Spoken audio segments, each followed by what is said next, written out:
નમસ્કાર વિદ્યાર્થી મિત્રો, આ છે વિભાગ સી નો છેલ્લામાં છેલ્લો દાખલો.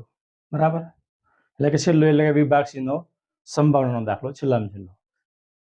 તો જોઈએ મિત્રો સંખ્યા કે એક પેટીમાં 5 લાલ લખોટીઓ, 8 સફેદ અને 4 લીલી લખોટીઓ છે. જો 5 લાલ, 8 સફેદ અને 4 લીલી લખોટીઓ છે. પેટીમાંથી એક લખોટી બહાર કાઢવામાં આવે, એટલે કે યાદચ્છિક રીતે બહાર કાઢી આપે. તો બહાર કાઢી એમાંથી શું કહે છે કે લાલ હોય, સફેદ હોય અને લીલી ન હોય. આ ત્રણ પરિણામ આપણે શોધવાના. તો પહેલું કેવું શોધવાનું કે લાલ હોય, પછી બીજું સફેદ હોય, ત્રીજી લીલી ન હોય. તો શરૂઆત કરીએ મિત્રો આપણે. તો લખીએ કે અહીં સંભાવના શોધવાના કુલ પરિણામ કેટલા કુલ પરિણામ? તો જુઓ 8 ને 5, 8 ને 4 12, 12 ને 5 17. એ સંભાવના શોધવાના કુલ પરિણામ 17 છે. બરાબર. તો પહેલું શોધીએ આપણે. કયું? તો કે લાલ હોય તેની સંભાવના.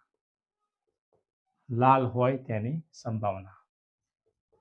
આ તમે લખો તો પણ ચાલે, ના લખો તો પણ ચાલે. બરાબર, શોર્ટમાં લખી નાખો તો પણ ચાલે. હવે શું કહે જુઓ કે એક પેટીમાં આટલી લખોટીઓ હતી. કઈ હતી? કે 5 લાલ કલરની, 8 સફેદ અને 4 લીલા કલરની. કુલ આટલી લખોટીઓ હતી.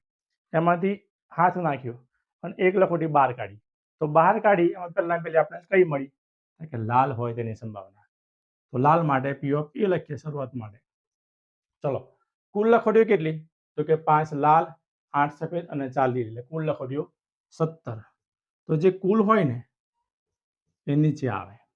કુલ હોય, જે કુલ પરિણામ હોય એ નીચે આવે, અને જેના વિશે વાત કરવામાં આવી હોય એ અંશમાં આવે. તો અંશમાં શું આવે? કે લાલ હોય. તો લાલ હોય તેની સંભાવના. તો લાલ કેટલી છે? તો કે લાલ 5 લખોટી છે, એટલે 5 ભાગ્યા 17. બરાબર. આ જ પ્રમાણે આપણે બીજું શોધીએ. કઈ કહેશે બીજા નંબર પર? જુઓ કે સફેદ હોય તેની સંભાવના. કઈ?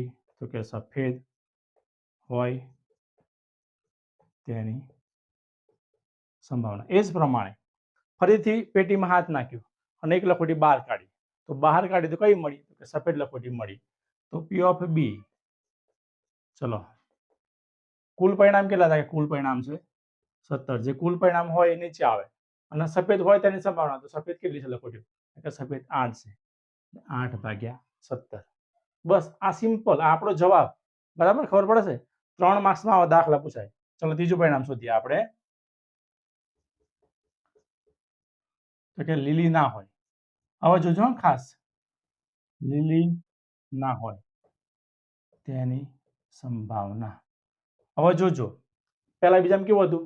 કે લાલ હોય, સફેદ હોય એમ કે છે, અને ત્રીજામાં કે ના હોય એમ કે લીલી ના હોય. ચલો, લીલી ના હોય તો કઈ કઈ હોય?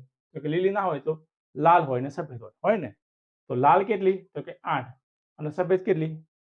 સોરી, લાલ કેટલી થાય? કે લાલ 5 અને સફેદ 8. તો 8 ને 5, બોલો બોલો, 8 ને 5 13. કેટલી હોય? તો કે 13 હોય ને ભાઈ. તો લખીએ આપણે પી ઓફ સી બરાબર. કઈ જોજો હો, લીલી ન હોય તેની સંભાવના. આપણે કઈ હોય? તો કે લાલ હોય વત્તા કઈ હોય? તો કે સફેદ હોય, પણ લીલી ના હોય. અને કુલ પરિણામ કેટલા? કુલ પરિણામ 17. તો લાલ કેટલી છે? તો કે લાલ છે 5 વત્તા સફેદ કેટલી? તો કે સફેદ 8. તો 8 ને 5 13. બરાબર, 13 ભાગ્યા 17. આપણો જવાબ. તમે આ રીતે લખો તો પણ ચાલે.